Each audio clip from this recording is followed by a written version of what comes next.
Assalamualaikum warahmatullahi wabarakatuh. Kembali lagi di Munzir Channel bersama Pak Rudi Hartono. Sebelum kita lanjut ke video berikut ini, jangan lupa subscribe, like, dan komen. Terima kasih.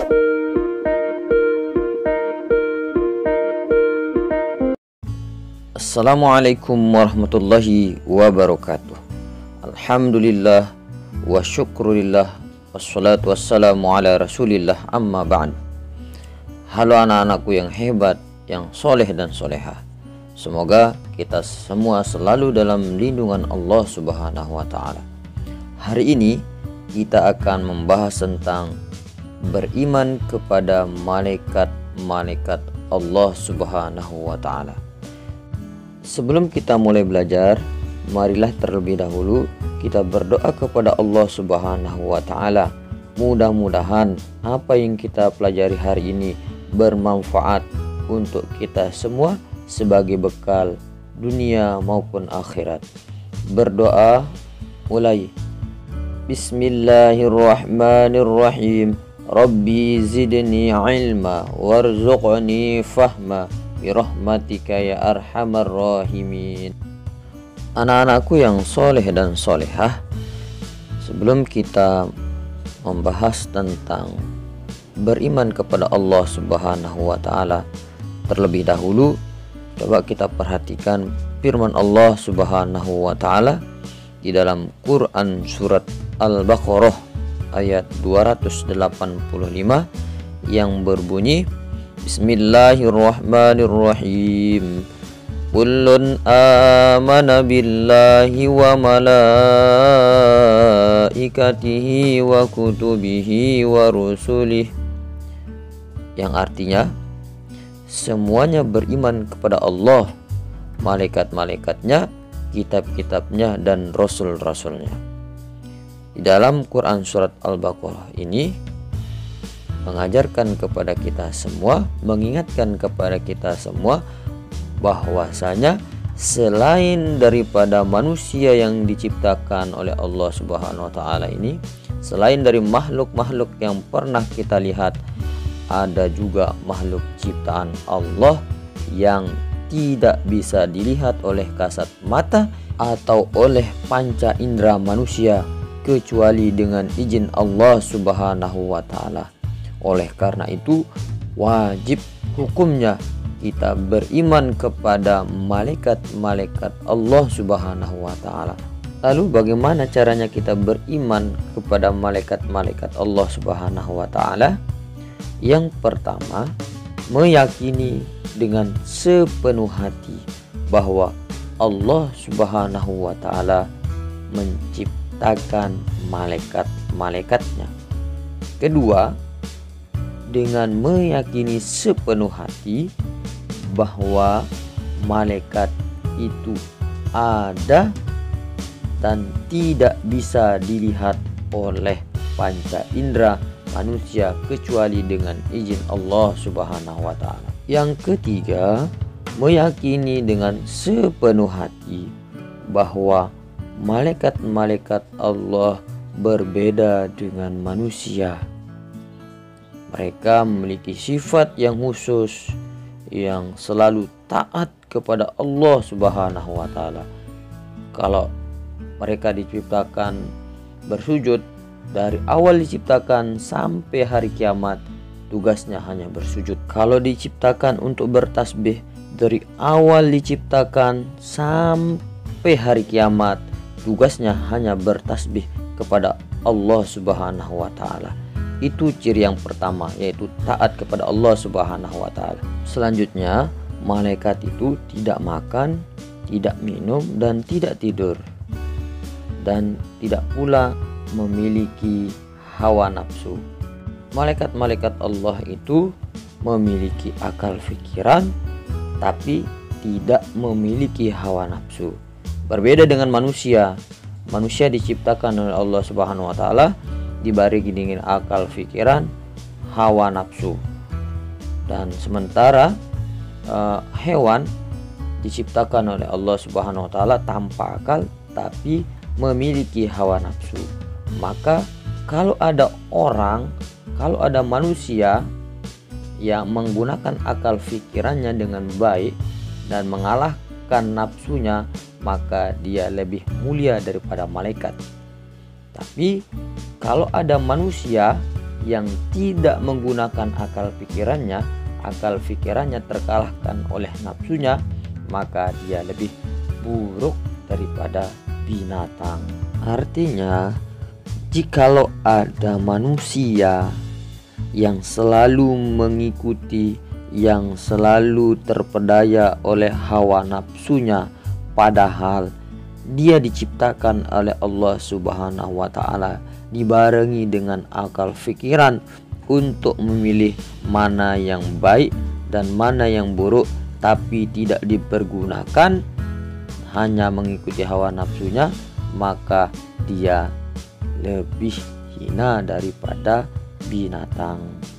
Anak-anakku yang soleh dan solehah, selanjutnya mari kita mengenal nama-nama malaikat Allah Subhanahu wa Ta'ala beserta tugas-tugasnya.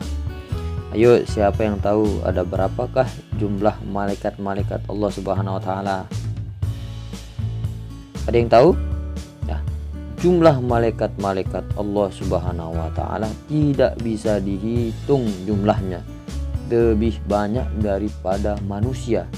Tapi yang wajib kita ketahui hanya 10 malaikat Allah Subhanahu wa Ta'ala. Aku yang soleh dan solehah, di antara malaikat-malaikat Allah yaitu yang pertama adalah malaikat Jibril. Tugasnya untuk menyampaikan wahyu. Wahyu itu apa? Wahyu itu adalah firman Allah Subhanahu wa Ta'ala yang disampaikan kepada makhluk pilihan Allah sehingga diangkat menjadi nabi dan rasul. Segala wahyu Allah dari Nabi Adam sampai Nabi Muhammad SAW disampaikan oleh malaikat Jibril alaihissalam. Kedua adalah malaikat Mikail yang tugasnya menyampaikan rezeki kepada seluruh makhluk ciptaan Allah Subhanahu wa Ta'ala berupa kesejahteraan dan hujan. Makanya segala rezeki yang kita terima datangnya dari Allah Subhanahu wa Ta'ala melalui malaikat Mikail. Karenanya ketika kita diberikan rezeki oleh Allah Subhanahu wa Ta'ala, kita harus pandai mensyukurinya. Kita pergunakan dengan sebaik mungkin. Malaikat yang ketiga adalah malaikat Israfil yang tugasnya meniup sangkakala. Sangkakala itu apa?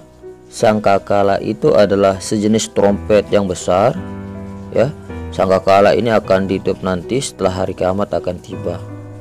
Sesuai yang diterangkan di dalam Al-Quran, disebutkan bahwa malaikat Israfil akan meniup sangkakala sebanyak 3 kali. Yang pertama atau tiupan pertama, tiupan kejutan.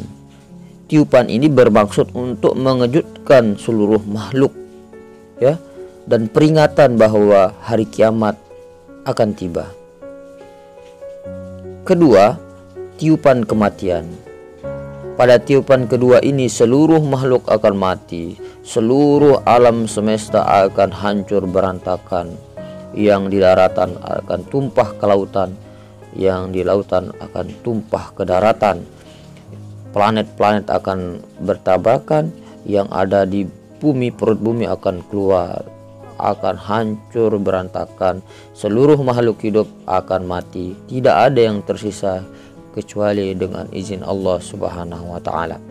Yang ketiga, tiupan kebangkitan. Ketika kita sudah meninggal semua atau mati semua, maka nanti akan dibangkitkan kembali. Ruh-ruh kita akan dibangkitkan dan akan dikumpulkan di tempat yang disebut dengan padang mahsyar, guna untuk menunggu pengadilan Allah yang maha adil. Keempat, ada namanya malaikat Israel atau malaikat maut yang tugasnya mencabut seluruh nyawa makhluk hidup. Setiap makhluk yang bernyawa akan mengalami yang namanya kematian. Siapapun itu, Kalau dia punya nyawa, dia makhluk hidup, pasti akan mengalami namanya kematian. Tapi ada yang duluan, ada yang belakangan. Oleh karena itu, kita harus tetap siap menghadapi namanya kematian ini. Dengan apa? Dengan memperbanyak amal kebaikan kita. Karena kita tidak tahu kapan malaikat Israel mampir datang menjemput kita. Oleh karenanya, sebelum kita kembali kepada Allah Subhanahu wa taala, kembali dalam kematian, maka kita harus siap-siap, harus menyiapkan seluruh amal kebaikan kita.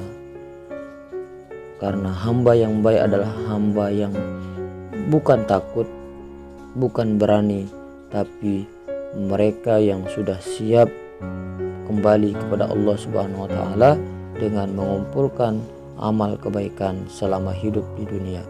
Yang kelima adalah malaikat mungkar dan malaikat nakir. Malaikat mungkar dan nakir ini nanti akan kita temui di alam barzah atau di alam kubur.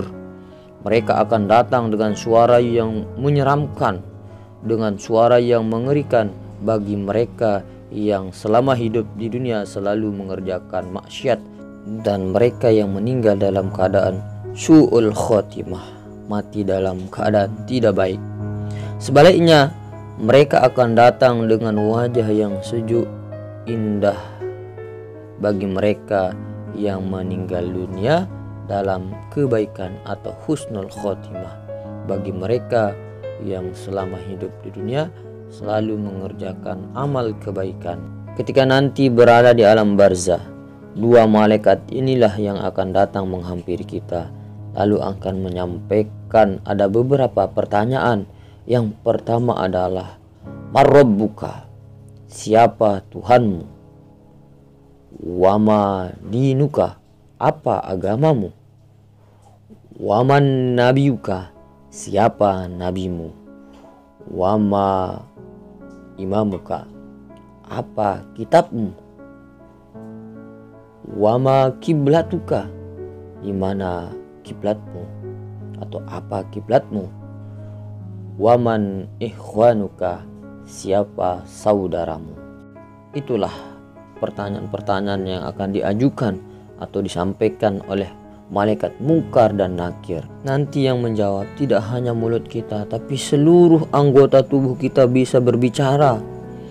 Tangan yang akan menjawab dan kaki menjadi saksi.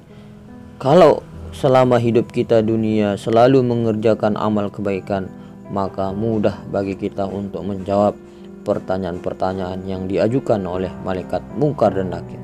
Kalau kita tidak bisa menjawab, maka malaikat mungkar dan nakir memukul sampai lebur. Selanjutnya adalah malaikat rokib dan atid. Malaikat rokib tugasnya mencatat amal kebaikan manusia. Malaikat atid tugasnya mencatat amal keburukan manusia. Dua malaikat ini yang senantiasa setia mendampingi kita kemanapun kita pergi. Selalu ada namanya malaikat rokib dan malaikat atid. Ketika kita berbuat kebaikan, kita mengerjakan amal kebaikan, maka dicatatlah oleh malaikat rokib. Tapi ketika seseorang berbuat keburukan, maka dicatat oleh malaikat atid.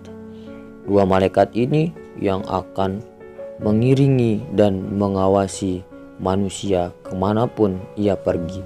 Tidak ada satupun yang terlewatkan dari catatan-catatannya, walaupun hanya sebesar biji zarrah kecil, walaupun sekecil apapun kebaikan, walaupun sekecil apapun keburukan, akan dicatat oleh malaikat raqib dan atid dan akan dipertanggungjawabkan di hadapan Allah Subhanahu wa taala. Malaikat yang selanjutnya adalah malaikat Malik dan malaikat Ridwan. Malaikat Malik tugasnya menjaga pintu neraka. Nanti malaikat Malik inilah yang akan berdiri di pintu neraka ketika sudah ada keputusan di mahkamah Allah Subhanahu wa taala bahwa amal keburukan kita lebih banyak daripada amal kebaikan kita, maka akan disambut oleh malaikat Malik yang sangat menyeramkan, akan dilempar di neraka Allah Subhanahu wa taala. Malaikat Ridwan tugasnya adalah menjaga surganya Allah Subhanahu wa taala. Ketika sudah ada keputusan bahwa amal kebaikan kita lebih banyak daripada amal keburukan, maka kita akan dimasukkan ke dalam surganya Allah Subhanahu wa taala yang akan dijaga oleh malaikat Ridwan. Kita akan disambut dengan senyum indah menawan dari malaikat Ridwan. Anak-anakku yang soleh dan solehah, itulah nama-nama malaikat Allah Subhanahu wa taala beserta tugasnya. Mudah-mudahan anak-anakku dapat menghafal dan mengenal nama-nama malaikat Allah Subhanahu wa taala. Dengan harapan mudah-mudahan setelah kita mempelajari, beriman kepada malaikat-malaikat Allah, kita menjadi hamba-hamba Allah yang lebih baik. Kita selalu berhati-hati dalam mengerjakan sesuatu karena kita senantiasa diawasi oleh Allah Subhanahu wa taala atau diawasi oleh malaikat-malaikat Allah Subhanahu wa taala.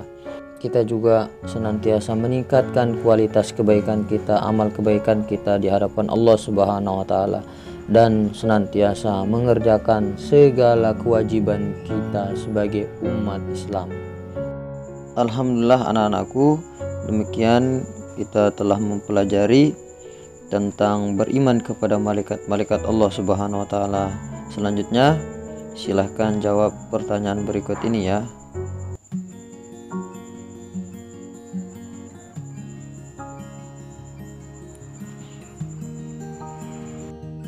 Baiklah anak-anakku yang soleh dan solehah, demikian pertemuan kali ini. Mudah-mudahan kita selalu dalam lindungan Allah Subhanahu wa taala, diberikan kesehatan, keafiatan oleh Allah Subhanahu wa taala. Kalau ada kata-kata yang salah, kata-kata yang kurang jelas, mohon dibukakan pintu maaf. Terima kasih. Wallahul muwaffiq wal hadi ila sabilir rasyad. Wassalamualaikum warahmatullahi wabarakatuh.